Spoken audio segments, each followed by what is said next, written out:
ओम शांति। व्यक्ति एक, व्यक्तित्व अनेक। इस पुस्तक में आज हम पढ़ेंगे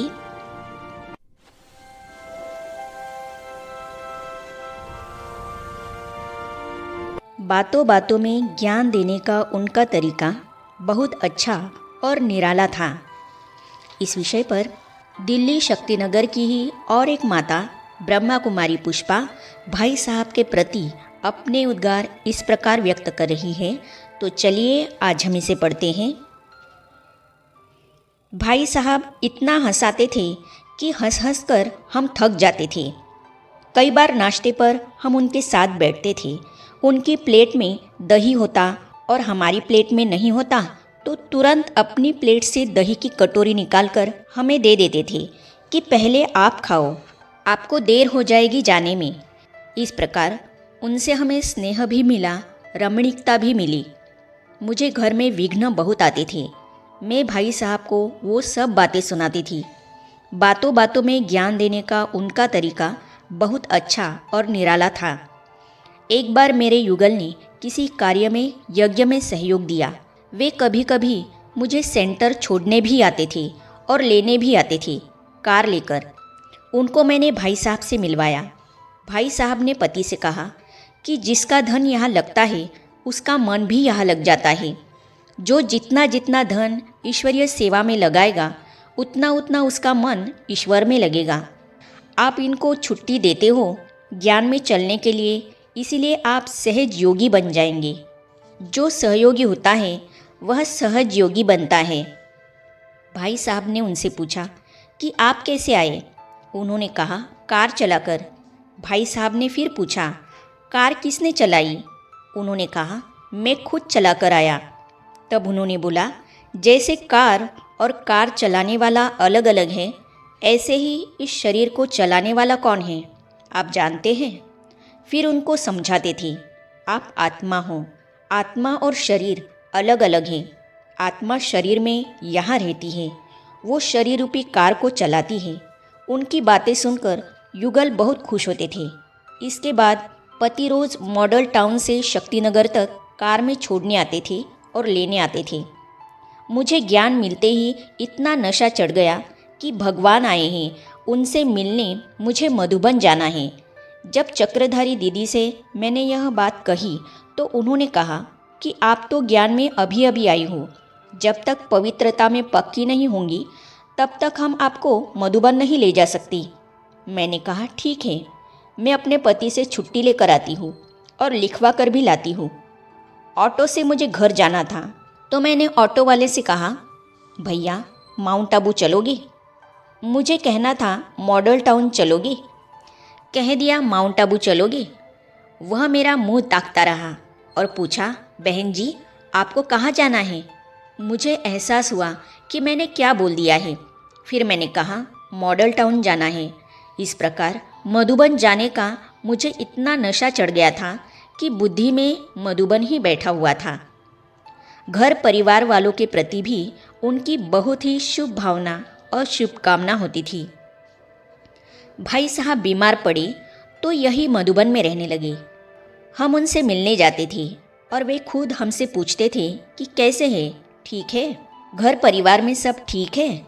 इस प्रकार सिर्फ क्लास में आने वालों के प्रति उनका स्नेह नहीं था, उनके घर परिवार वालों के प्रति भी उनकी उतनी ही शुभ भावना और शुभकामना होती थी। भाई साहब से मिलकर मैं दिल्ली वापस चली गई। कुछ दिनों के बाद एक दिन मैं बाबा के कमरे में योग कर रही थी।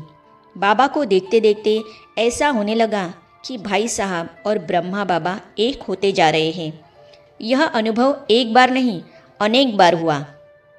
मैंने दीदी से कहा दीदी भाई साहब और ब्रह्मा बाबा एक होते जा रहे हैं। मैं बैठती थी शिव बाबा को याद करने, लेकिन मुझे अनुभव होता था यह। मैं दीदी से बार बार कहती थी कि मुझे ऐसा अनुभव हो रहा है। मुझे लगा भाई साहब का अंतिम समय का पुरुषार्थ भी बहुत ऊंचे स्तर का था। उनका पुरुषार्थ गुप्त था, किसी को पता नहीं लगता था कि वे पुरुषार्थ कर रहे हैं।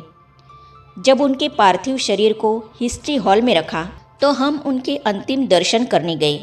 उनके शरीर के चारों तरफ चक्कर लगा रहे थे, तब भी मुझे अच्छे अनुभव हो रहे थे। कहते हैं ना, संत महात्मा योगी ऋषि के शरीर छोड़ने के बाद भी उनके शक्तिशाली वाइब्रेशंस उनके पार्थिव शरीर के आसपास रहते हैं। मैंने उस पूरी रात वहाँ बैठकर योग किया। मुझे बहुत अच्छे अच्छे अनुभव हुए। उन्होंने शरीर छोड़ने से पहले शक्तिनगर की सब माताओं और बहनों के लिए चिट्ठी भी लिखकर रखी थी। बाबा कभी अनन्य बच्चों की बात टाल नहीं सकते। जब उनके शरीर को अंतिम संस्कार के लिए ले जाना था, उस समय आबू में बहुत तेज़ धूप थी। अंतिम यात्रा निकलने से पहले हल्की सी बूंदाबांदी हुई और मौसम ठंडा हुआ। बाद में जब भाई साहब का संदेश आया, उससे पता पड़ा कि भाई साहब ने बाबा से कहा, बाबा, अंतिम संस्कार में इतने सारे भाई बहनें आए हैं, इतने तेज़ धूप है, थोड़ी बूंदीबांदी होनी चाहिए। बाबा भी ऐसे अनन्य बच्चों की बात टाल नहीं सकते हैं। बाबा ने हल्की सी वर्षा वर्षाई। आज भी हमें कोई भी समस्या आती है तो भाई साहब का वो हंसता हुआ चेहरा सामने आता है।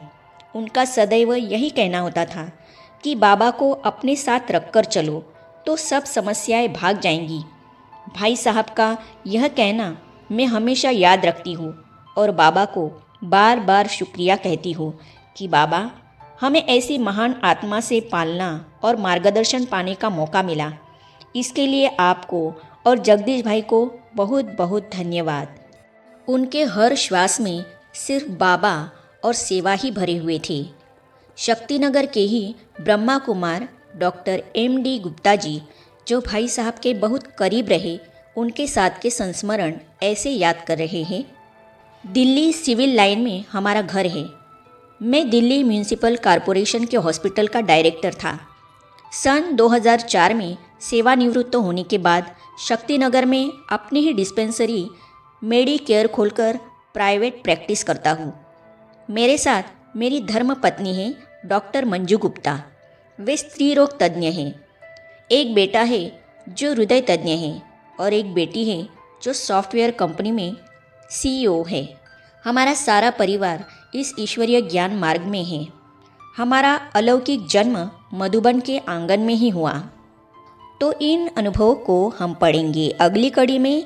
तो ये जानने और पढ़ने के लिए इस चैनल को सब्सक्राइब करने के साथ ही साइड में जो बेल आइकॉन है उसे भी क्लिक कीजिए, ताकि आने वाली सभी वीडियो और अब तक की सारी वीडियो आप तक पहुंचती रहेगी। ओम शांति।